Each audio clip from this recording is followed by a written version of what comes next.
دور المهن في عصر الذكاء الاصطناعي واليوم ويانا المسوق الإلكتروني. آني تايكشينو، وهاي تكنولوجيا بدون تعقيد. نقطة تسويق اليوم مبث إبداع. صار به ذكاء. نقطة الذكاء الاصطناعي صار يكتب الإعلانات، يحلل سلوك الزباين، وحتى يقترح لك أفضل وقت للنشر. تريد تكتب بوستات سوشيال ميديا بلهجة جمهورك؟ استخدم أدوات مثل جاسبر أو كوبي.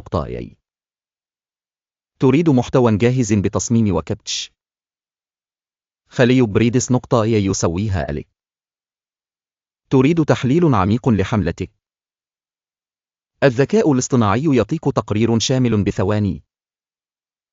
الماركتينج اليوم صار علم، والذكاء دا يلعب دور البطولة. شاركنا تجربتك، ولا تنسى اللايك والاشتراك.